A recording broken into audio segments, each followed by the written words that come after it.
Talofa lava, this is Pacific Waves from RNZ Pacific. I'm Susana Suisuiki. Coming up, we've got a packed sports agenda from around the region on today's show. But first, New Zealand's Foreign Minister speaks on climate change in the Pacific. And Mate, I don't really care what they say, to be honest. It is what it is. They can say what they want. Worry about our own preparation, and when Sunday comes around, we'll see about that. we preview the NRL Grand Final this weekend. We head to Aotearoa, New Zealand for another regional outlook of sorts. I spoke to the country's Foreign Minister, Vaovasamanaia Winston Peters, who recently attended the big UN meeting in New York with leaders from the Pacific and around the world. Just wanted to start with the UN General Assembly in New York. I want to know, why didn't you attend the climate summit? Well, actually, I did. I was with the group that was there on that issue. But it was to do with the oceans at the time. And so there were different summits going on at different times, and so we met with a lot of countries from the Pacific Islands and others from around the world. And also we met with the UN Secretary General and the Baron Wonga and the rest of the PIF countries who were there. So there wasn't a case of not attending something, it's attending what you could. Okay, that's great that you met with some of the Pacific leaders. What do they say to you about your concerns on the Paris Climate Accord? Well, I put to them that here we are out there struggling with this massive problem, 191 countries, so to speak, looking at the question of remediation and climate change, and yet you've got 4 countries that are responsible for 60% of the emissions. So the elephant in the room, and was described by the World Bank representative as a truth bomb that people needed to hear, because we need to, as she said, face up to these facts, otherwise we can't make progress going forward. What was their response? Well, they're realists, and they could see what I was saying, that, if we think we can solve it ourselves, when 60% is from 4 countries, then we're on an engagement with a battle we can't win. That's the real point here. So in that sense, there's a eyes wide open sense of realism. Minister, you previously told RNZ Pacific that you didn't think many Pacific leaders were aware of how the Paris Climate Accord worked. Did you put that question to the Pacific leaders that you met with? No, when I said that, I'm talking about the number of statements that are being made by all sorts of people internationally, which don't show an understanding of the need. If the Paris Accord was to work, it had to have everybody working for it. And if 4 nations responsible for 60% of the emissions, and one of them is China, where 30% of the emissions is not part of the progress going forward, then how can we possibly make it succeed? It's just a simple question that needs an answer. Do you think your talanoa or engagement with the Pacific leaders, did that make a difference to, Pacific leaders, how they view the Paris Climate Accord? Well, it all adds, those sorts of conferences and meetings, they all add to the sum of human knowledge and discussion and debate. After all, it was the conference week, and it's time to confer and understand other people's points of view and put the questions that need to be asked. Okay. So in that sense, certainly made progress. Minister, do you accept that Pacific leaders see climate change as a security threat in the region? A number of them do, yes. And it all depends on the more adverse feelings they have as to do with their height from the sea level, so to speak. But what really matters is sustainable development of Pacific Island countries. Now, New Zealand signed up and made it very clear that we are a contributor with others to this. It's a $20 million pledge going forward. On climate and disaster resilience. I mean, a lot of people talk, and a lot of the United Nations talk a lot, but when you ask, well, where's your money, none of them are putting any money up, but New Zealand's certainly paying its part. All right, Minister, I want to switch over to New Zealand's relationship with the Cook Islands. It's been a while since we've heard anything. Have you spoken to Mark Brown recently? I saw Mark in Nice at the Oceans Conference briefly. But it was a big meeting and just a chance to say hello. And then I saw him briefly at the meeting where we were being hosted in PNG Again, though, we were all lining up to host incoming guests, so to speak, and so it wasn't a time for a conversation. Officials have been working on it and are still working on it. What about your diplomatic relations with China? Have you discussed the Cook Islands-China agreements with China? Yes, I have. And how did that conversation go? Well, I wanted to remind them that they should have known, unless their ambassador let them down, that we have been in a special relationship with 3 realm countries for a long, long time, and that if you are thinking that we've got some sort of tripartite arrangement, that is not our constitutional arrangement. If our constitutional arrangement is to be changed, it'll be at the behest of the people in the islands, Tokelauans, or then Niueans, or then Cook Islanders.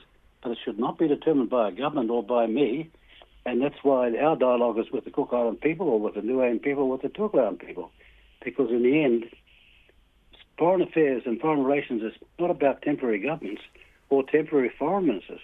It's about the people-to-people relationships, and that's the Pacific way. Okay, so can we expect the pause on funding of $18.2 million to be lifted soon? I can't answer that because we need to come to a clear understanding, and that's what we're working on. All right. Hey, just to finish, Minister, I know you're a big rugby union follower. You and your brothers all played rugby just a few moons ago. We've got the NRL Grand Final this weekend. Lots of Pacific players and league is huge across the region. Who are you supporting, Broncos or the Melbourne Storm? Who am I supporting? I don't know. I'll probably make up my mind come the weekend, though. We've got the Pacific Championships as well coming up. Kiwis, Toa Samoa or Tonga, who are you backing? Now, look, I'm the foreign minister. My job is not to be stupid and give my personal opinions, but to think about it, the game itself and the ongoing construction of very strong national teams in that part of the world. That's what I'm backing. All right. Thank you, Minister, for your time. Vinaka. That's New Zealand Foreign Minister Vaovasamanaia Winston Peters. And then there were 2. The NRL comes to a peak this Sunday night with the Storm and the Broncos playing for the title. The Broncos are also in the women's final against the Roosters, which kicks off earlier that evening. Christina Persico reports. It will be the first time since 2020 that the Premiers will be a team other than Penrith, whose attempt at a 5th straight title came to an end last weekend at the hands of the Broncos. This season saw lopsided results in the head-to-heads between these two sides. The Storm beat the Broncos 22 points to 2 in August, before the Broncos won their next meeting around a month later, 30-14. In some of the stats, there's barely a whisker of difference. Completion rate, 79% to 78%. Tackle efficiency, 88.6% to 88.5%. The Storm have won 2 games more than the Broncos, but Brisbane have 5 wins on the trot, while the Storm had a wobbly end to the regular season. Fullback Ryan Papenhuisen says despite the Storm's record, the grand final is a clean slate. They beat us a few weeks ago and we sort of know what they bring and what they offer, so you can look into the narrative as much as you want, really. I think that's within this scenario, but it's a new game, it's a grand final. On the other side, the Broncos had to knock out the minor premiers, Canberra, in finals week 1. They then came back from 14-0 down last weekend to knock out the 4-time defending premiers 16-14. Coach Michael Maguire says he was impressed with their come-from-behind performance against the Panthers. I just thought their scramble was excellent. There are times where I guess everyone feels that the teams probably can't pull it off, but within this group at the moment, and I keep saying there's a lot more in this team. I just think that they're, the work that they're doing, the ingraining what they've been doing, there's so much more in the group. On the women's side, the minor premiers, the Roosters, are also facing the Broncos. That game kicks off at 3:55pm Sunday, Australian Eastern Daylight Time, before the men's final kicks off at 7:30. Meanwhile, the season's Dally M medals have been given out this week. Roosters fullback James Tedesco finished first on 67 points, 22 points ahead of Penrith's Nathan Cleary. Isaiah Katoa and Payne Haas finished 1 point behind in equal third. It's Tedesco's second Dally M, 6 years after his first. For the NRLW, Broncos fullback Tamika Upton claimed the Dally M, also her second, and she's the first woman to win it twice. Runners-up were Brisbane teammate Julia Robinson and Knights halfback Jessie Southwell. Staying with sports, we go to our senior sports journalist Elisa Tora for an update from around the region. World Rugby has issued new rules for players limiting how much time they have on the field. New Caledonia's under-19 women's football team is also heading to their first ever World Cup. And we've got the Pacific Championship Rugby League tournament coming up. Bula Eli, let's start with rugby. Tell me about these new rules. Yeah, World Rugby announced on Wednesday night that there are new rules or guidelines for elite players. These would be those who are playing in the club competitions around the world and at international level for national teams, that now demands that players can only play up to 30 full games per season, or at least 6 weeks of consecutive games. So what it actually means is that World Rugby, because of the proposal that had gone to them from this project group, are now focused on trying to cut down what many of the, especially the island players and the tier 2 countries have always been complaining about, which is player burnout. Because most of their players, for like Fiji, Samoa, and Tonga, for instance, most of their players play out in about 12 different competitions around the world. And they go to their clubs straight after internationals and continue on with their clubs. And then they play, like 16, 17 consecutive weeks. So the new guideline basically has those things that I've talked about. And then players are entitled to a minimum rest period of at least a week for international fixtures. And across the year, they must have 12 weeks of non-contact time. So, this is really good for island countries, good for tier 2 nations, and good for rugby overall, both across women and men's competition, that something like this will be effective. And this will come into play in the new rugby season in 2026.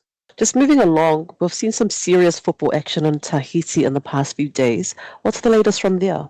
Yes, definitely. The top story out of Tahiti today, after the semi-finals of the Oceania Under-19 Women's Championship, that New Caledonia have qualified for their first ever FIFA Under-20 Women's World Cup, which will be in Poland in 2026, after they defeated Fiji 2-0 in the first semi-final, and thus qualifying for the final. They will meet, I think a lot of predictions are on New Zealand as favorites. New Zealand playing Cook Islands in the second semi-final, and it should see a New Caledonia-New Zealand final. But New Caledonia, who overcame Tahiti earlier in the week to book their semi-final spot, there was a lot of hopes on Tahiti, the local team, the host, getting into the semi-final. But New Caledonia beat them to the semi-final with a 1-1 draw against Tahiti. Very soon, we're going to be seeing the Cook Islands, Fiji, Samoa, and Tonga all go into action at the upcoming Pacific Championship Rugby League Series. How is that shaping up, and who is in or out of action ahead of the event? Definitely a lot of excitement around Rugby League, with the Pacific Championship coming up, kicking off in October. The excitement is around the players, especially the top players from the NRL, who have opted out of New Zealand and Australia, most of them, and they have opted for their countries of origin, right? Tonga has the likes of Adin Fonua Blake, Jason Taumalolo, who's been there quite some time now, Isaiah Katoa and Isaiah Iongi from the NRL, and Daniel Tupou, of course, in there. Toa Samoa have the likes of Brian To'o. Unfortunately, Stephen Creighton can't play because he has been injured.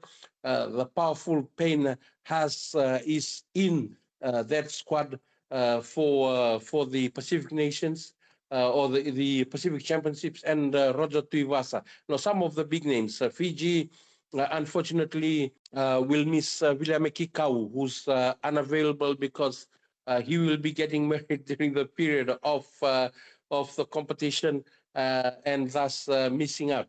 But there are some top players who have also indicated their interest in playing for Zambati. In the women's competition, there are some players who have played in the Women's Rugby League competition for clubs in Australia, and of course the Women's Warriors out of Auckland, who are also in the running to play for their respective countries of origin. Final squads should be announced over the weekend, and by next week we should know who are all the players who are in the competition for the different teams. The interesting thing is that players are coming out of the NRL here in New Zealand and Australia, and the Super League out there in the United Kingdom. Thank you, Eliesa. That's our senior sports journalist, Eliesa Tora, with the latest updates from Pacific Sports. That's Pacific Waves for today. For all episodes, head over to rnz.co.nz/Pacific. We're also on Spotify, Apple and iHeartRadio. From myself and the RNZ Pacific team, tō whā, sui fua.